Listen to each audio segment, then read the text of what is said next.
Already discuss कर चुके हैं, यानी कि मोस्टली चीज़ें हम डिस्कस कर चुके हैं कि खुराक के हवाले से, माहौल के हवाले से। तो मेरे ख्याल से उसको स्किप करके नेक्स्ट आगे बढ़ते हैं। नेक्स्ट हमारे पास टॉपिक है जी खरगोश फार्मिंग में अद्वियात के इस्तेमाल के फ़ायदे और नुकसान, यानी कहाँ पे इसका इस्तेमाल ज़रूरी है, कहाँ पे इसका इस्तेमाल हरगिज़ नहीं करना।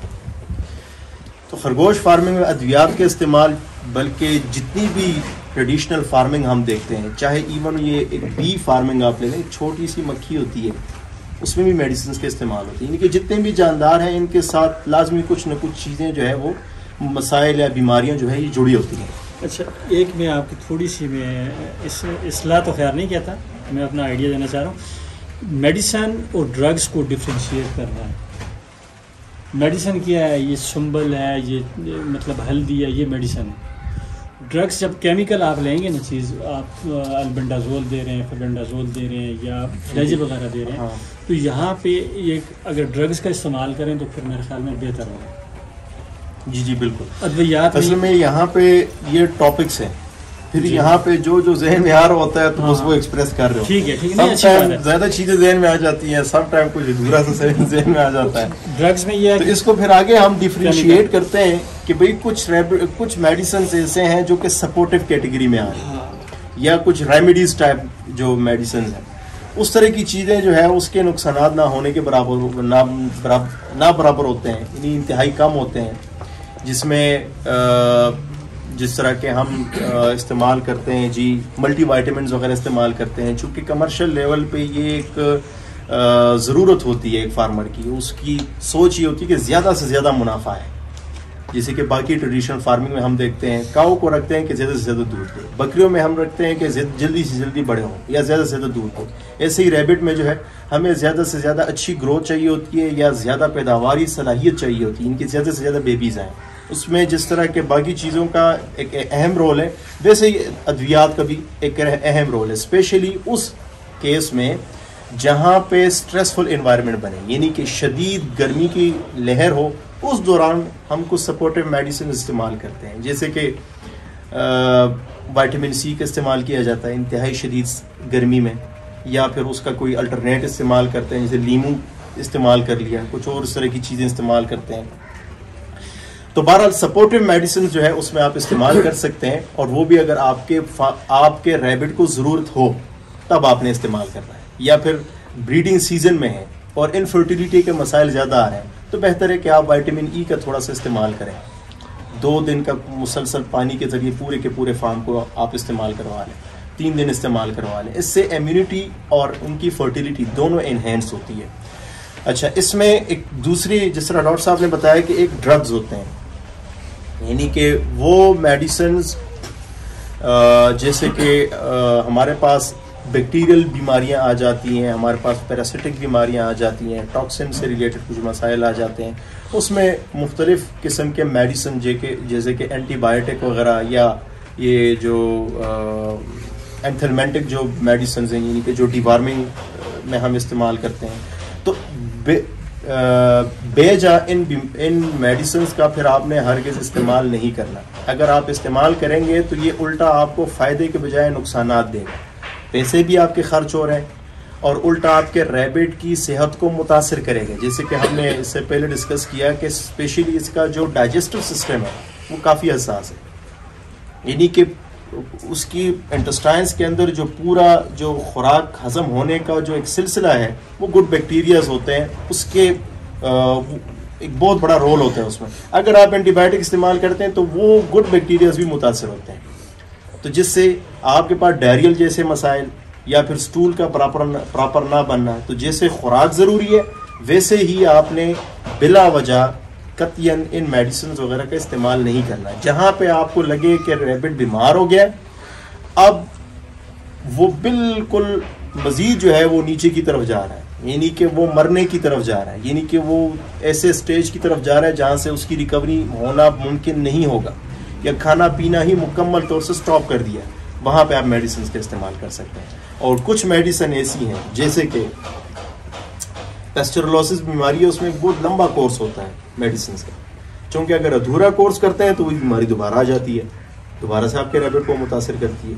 तो एक लंबा कोर्स रिक्वायर्ड होता है। तो लंबा कोर्स करने की सूरत में आपने लाजमी फिर साथ में गुड बैक्टीरियाज मिलते हैं, यानी कि ईस्ट वगैरह मिल जाते हैं, या जिस तरह कल एक प्रोडक्ट हमने डिस्कस किया था प्रोटेक्सिन के नाम से, तो बेसिकली मजमुआ है गुड बैक्टीरियाज का जो कि रिस्टोर करती है इंटेस्टाइन्स के गुड बैक्टीरियाज को, तो वो साथ में फिर लाजमी आपने इस्तेमाल करना है। अच्छा, एक जगह पे एक पेशावर में एक लेडी डॉक्टर है, तो उन्होंने बड़ा ज़्यादा इस पर वर्क किया था और उनसे मेरी बात हुई थी, तो बता रहे थे कि नेचुरल सोर्स में जो बेर का दरख्त, इसके जो पत्ते होते हैं, बेरी के जो पत्ते होते हैं, ये नेचुरल सोर्स है गुड बैक्टीरियाज का, रिच सोर्स है ये आप इस्तेमाल कर सकते हैं। इसको ड्राई कर लें, ड्राई करके अपने पास रख लें, पाउडर कर लें, बेशक जो फीड आप बनाते हैं उसमें मिक्स कर लें, या वैसे ही जो है अगर फीडर खाली है उसमें थोड़ा सा डाल के उसको खिला दें। क्रैनबेरी का भी ये सब्स्टिट्यूट है जी। अच्छा, इस हवाले से कुछ सवाल हो तो पूछ लें वरना आगे बढ़ते हैं। आगे बढ़ते हैं। अच्छा, खरगोश फार्मिंग में रिकॉर्ड का रखना क्यों ज़रूरी है और कैसे रखा जाए? तो थोड़ा बहुत आप लोगों ने मेरे ख्याल से इसका एक्सपीरियंस किया होगा। अपने तौर से हर एक बंदा थोड़ी बहुत रिकॉर्ड जो है कीपिंग वगैरह रखता होता है। ये रिकॉर्ड रखना बुनियादी तौर से दो मकासद के लिए होता है। एक आपके फाइनेंशियल पॉइंट ऑफ व्यू से होता है, यानी कि आप देख रहे होते हैं कि भाई आपने 6 महीनों में, 1 साल में कितना खर्च किया और कितना आपने कमाया, जिससे आप अच्छे तरीके से फैसला ले सकते हैं मुस्तकबिल के एतबार से, या जहां पे अगर फर्ज करें जायद आपके अखराजात हो रहे हैं उनको आप कंट्रोल कर सकते हैं।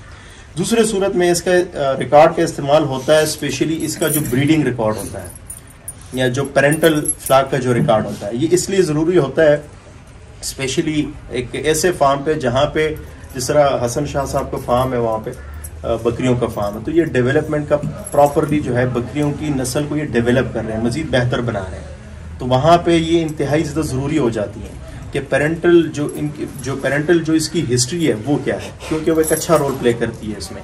एक अच्छे क्वालिटी का रैबिट ही आपको अच्छी प्रोडक्शन जो है वो दे सकती है। तो रिकॉर्ड का रखना इंतहाई ज़्यादा ज़रूरी होता है, चूँकि कमर्शियल लेवल पे आप बहुत ज़्यादा रैबिट को डील कर रहे होते हैं, या सम टाइम ऐसा भी होता है कि फ़र्ज़ करें आपके पहले तो ये रो से पता चल जाता है कि रोज़ में जो है रैबिट्स रखे होते हैं। आप किसी दूसरे तरीके से भी रख सकते हैं, किसी भी तरीके से उसको एक आईडी दे दें, यानी कि बच्चों के लिए आप अलग फीड दे रहे हैं या अलग तरीके से या अलग क्वांटिटी के हिसाब से रैबिट दे रहे हैं, तो उनके लिए एक अलग रो रख दें, पेरेंटल फ्लॉक के लिए अलग रख दें। या फ़र्ज़ करें उसमें से कोई रैबिट ऐसा है जिसका कोई कोर्स चल रहा है, फ़र्ज़ करें कोई किसी एंटीबायोटिक का कोर्स चल रहा है, तो ये इंतहाई ज़रूरी हो जाता है कि उसके कार्ड पे ये ज़रूरी लिखा हो कि भाई मेडिसिन का नाम और इस डेट से ये शुरू हो चुका हुआ है। तो लड़के को पता होता है कि इतने दिन ये कोर्स मैंने कंप्लीट करना होता है। तो अगर बीच में अगर आपका स्टाफ इधर से उधर होता है या कोई ज़रूरी काम पड़ता है, तो कम अज़ कम आपकी मैनेजमेंट जो है वो डिस्टर्ब नहीं हो रही होती है।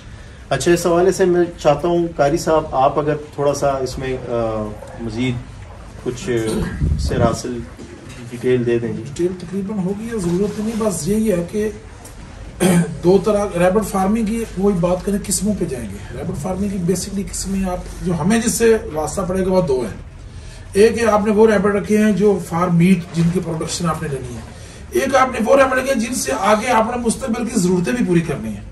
और जो वो मुस्तकबिल जरूरतों वाले रैबिट है उनमें आपके लिए सिलेक्शन करने के लिए रिकॉर्ड का होना बहुत जरूरी है। उसमें मेरे नजदीक सबसे कीमती फेज में वो होती है कि जिसमें सबसे पहले मैं निप्पल चेक करता हूँ कि निप्पल की मैक्सिमम तादाद आपको आगे बहुत सारी सहूलतें देगी।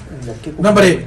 नंबर 2, ऐसी फीमेल है कि जो ज्यादा बच्चे देने में आपके पास फेवरेट हो। निप्पल से मुराद निप्पल फीमेल के उनके निप्पल ज्यादा, वो सबसे पहले मेरी प्रायोरिटी पे आएंगी। फिर वो जिनके बच्चे नस्ल ज्यादा, जैसे हदीस में भी है कि वो उन माओं से शादी करो जो ज्यादा बच्चे पैदा करने में, तो ये एक इसमें है कुदरत की तरफ से। तीसरा ये है कि जिसका रवैया जरा फ्रेंडली हो। कुछ माएं उनमें बार बार आपको ये नजर आया कि वो बच्चों को दूध नहीं पिला रही, वो पूरी तरह सीरियस होकर नेस्टिंग नहीं कर रही, अपने बच्चों को पाल रही, कोई बैड मॉम और गुड मॉम का कंसेप्ट मेरे पास मौजूद है, तो उसको भी मैं अपने नंबरिंग में रखता हूँ कि गुड मॉम को मैंने उसको प्रायोरिटी देनी है कि ये आगे जाएगी, और जो बैड मॉम है उसे एक सीजन को मैं रिटायर कर देता हूँ। ओने पोने देना हो या गोश्त में उसको भगा दे, उसका कोई फायदा नहीं है कि आपके वो 60 दिन का पीरियड भी खाए, पैसा भी खाए और आपको उसको प्रोडक्शन ना मिले। तीसरा कि कुछ बीमारियां ऐसी हैं कि जो अगली जनरेशन में जा सकती हैं, जिनकी नेक्स्ट जनरेशन में खतरा है, या आपने महसूस किया कि इसकी माँ को भी ऐसा था, आगे नीचे भी आ गया, तो उनको भी आप मुस्तकबिल के हवाले से शामिल ना करें, उनको भी उसका निकाल दो, उसकी कुर्बानी दे दें। तो ये होगी फार्मिंग की 2 किस्में। तो जो दूसरी किस्म है जिसने आपका मुस्तकबिल आपको देना है, जिसके ऊपर आपकी सारी बिल्डिंग खड़ी है, उसके लिए रिकॉर्ड का होना जरूरी है। दूसरे नंबर पे जो आप मुख्तलिफ अद्वियात इस्तेमाल करते हैं, रिकॉर्ड के बगैर इनका भी पूरी तरह प्रॉपर होना मुमकिन नहीं है कि आपने फर्ज आपने मैट्रिन दिया तो आपको पता नहीं कब दिया, सेकंड खुराक आपने कब देनी है, तो ये उसके ऊपर भी आपका एक ये बंदिश में फंस जाएंगे। और तीसरे जो रिकॉर्ड के लिए है वो है जी फीमेल की कड़ासी की डेट और बच्चों के लिए जरूरी बंदोबस्त। अगर आपने फीमेल की डेट को नोट किया रिकॉर्ड पे है तो आपको पता है कि 22 दिन के बाद, 24 दिन के बाद, मसला आज का मौसम खराब है तो मैं अक्सर दोस्तों को कहता हूँ जैसे इन मौसमों में आप पल्स टीला का इस्तेमाल 20वें दिन के बाद लाजमी कर दें, क्योंकि मेरे पास जो इशू पंजाब में हमारे पास आ रहा है, हर फीमेल 30 दिन से ज्यादा आप दिन वहां ले रही है, 35 दिन 36 दिन 37 दिन ले रही है, ठंड की वजह से वो उसका डिस्टर्बेंस आ रही है। हम अगर बार बार उसको पल्स टीला दे रहे हैं, उसके हार्मोन्स कंट्रोल में आ रहे हैं, उसको तकलीफ कम हो रही है, तो वो बार वक्त आपकी वो डिलीवरी का सारा सिस्टम हो जाएगा और उसमें जो मुख्तलिफ पेचीदगियों से आप बच पाएंगे। और उसके लिए रिकॉर्ड अगर नहीं है आपके पास तो फिर आपको कुछ पता नहीं कि आपने किसको नेस्टिंग करवानी है, फिर ये रिकॉर्ड के साथ आप थोड़े समय से ज्यादा फायदा ले सकते हैं। फर्ज की आपके पास नेस्ट बॉक्स की कमी है तो आपके जो पहले वाले फीमेल्स के बच्चे 20 दिन की हो गया तो उसका मतलब वहां से नेक्स्ट बॉक्स निकालने की आपका पास एक सहूलत मौजूद है, वहां से निकाले आगे वाले आपको ले जा सकते हैं, आपके जो माली मामले उसमें वो भी क्लियर हो जाएंगे। अगर उसके अलावा और बहुत सारी चीजें हैं जिसके ऊपर आपने, जैसे हम अपनी जो मेडिसिन यूज करते हैं स्पेशली होम्योपैथिक मेडिसिन, उसमें जेब के अखराजात जो है वो रिकॉर्ड के बगैर मुमकिन नहीं, क्योंकि होम्योपैथी का पहला असूल होता है कि स्टार्ट में ये मेडिसिन ज्यादा इस्तेमाल की जाती है, इसका मिकदार डे बाई डे वक्त इसका इस्तेमाल कम से कम होता है। मसलन लाइफोग्राम आप देते हैं, डे 1 में हमें आपको कहेंगे सुबह शाम इसको आप 2-2 ड्रॉप दे दें, एक हफ्ते के बाद आपने कहेंगे ये ड्रॉप, एक हफ्ते के बाद एक ड्रॉप 10 रैपिड को आपने देना। रिकॉर्ड आपके पास होगा तो आप एक ड्रॉप को 10 हफ्ते पे ले जाएंगे, फिर उसी एक ड्रॉप को 10 रैपिड को आपने महीने बाद देना। तो रिकॉर्ड के साथ ही आप चल सके। अगर आपका रिकॉर्ड नहीं है तो आपको कोई पता नहीं कि कब करना है, तो वो आपकी जो मुआशी फैला है, वैसे वो काफी महंगी मेडिसिन है, वैसे वो अगर वो डेली यूज करना पड़े तो काफी महंगी मेडिसिन है, लेकिन जब एक ड्रॉप आप 10 रैपिड को यूज करेंगे तो उसको अंदाजा करेंगे कितने माइक्रो में आपने तकसीम कर दिया और उसको जैसे वक्फे को बढ़ाते जाएंगे तो आगे चला जाएगा। तो इसलिए रिकॉर्ड ये जो अभी भी आपके पहले चला था टॉपिक कॉलोनी सिस्टम और इसकी सिस्टम बुनियादी फर्क रिकॉर्ड का ही है, बाकी वहां भी रैपिड है यहाँ भी रैपिड है। तो इसलिए रिकॉर्ड का होना इंतजार। फिर गाहक के हवाले से भी जब आपके पास 2 तरह के गाहक आएंगे, एक तो आपके पास है आपका मीट तैयार हो गया, फिर मीट में भी है कि कोई प्रोडक्शन लाइन आपके पास इस तरह की आ जाती है ब्लड लाइन की जिसका जो रैबिट है वो प्रॉपर डेज में वो वाला रिजल्ट आपको नहीं दे रहा सारी कोशिश के बावजूद, तो उनको निकाल दे, उसकी ब्रीड को आगे ले जाने का कोई फायदा नहीं, चाहे वो जितनी भी खूबसूरत हो। हमारे पास 100 डेज है मैक्सिमम, 100 डेज के अंदर हमें जो कम से कम भी एक जो हमने मेयर्स रखे उनको जो छू नहीं पा रहा, आपके पास बड़ी मैंने खूबसूरत फीमेल दे दिया, उसका वजन 6 kg हो गया, लेकिन वो 100 डे में उसका बड़ी 1200 ग्राम ही कर रहा है, तो यार उससे प्यार करने का कोई फायदा नहीं, उसको निकाल दिया। तो ये कौन बताएगा? ये रिकॉर्ड बताएगा। रिकॉर्ड का मेंटेन होना इसलिए हर लिहाज से जरूरी है। रिकॉर्ड के बगैर रैपिड फार्मिंग, जिद्दी रैपिड फार्मिंग का तस्वर मुमकिन इस वक्त नहीं है। माशाल्लाह जी, बहुत जबरदस्त। अच्छा, मेरे कुछ सवाल हैं, आपने जितने सवाल किए ना वो देखिए छोटी छोटी जो है ना, ये आ गया, चले थोड़ी देर इसे वेट करवा लेते हैं, कुछ बातें निकलती हैं और जो शागिर्द होते हैं ना खट्टू वो पकड़ लेते हैं बस, तो फिर वो बातें करते हैं उस्तादों से, तो फिर वो चोरी करने की कोशिश करते हैं बातें निकलती हैं, इसी तरह बंदा सीखता है, वही फार्मर बनता है। अच्छा, ये जैसे कारी साहब ने फरमाया एक मेथड होता है कलिंग सिस्टम, बड़े जानवरों में छोटों में, कि जो आपके स्टैंडर्ड पे जानवर नहीं पूरे उतरे, जो फार्मिंग स्टैंडर्ड आपने मुतय्यन किया उन्हें फारिग कर दें।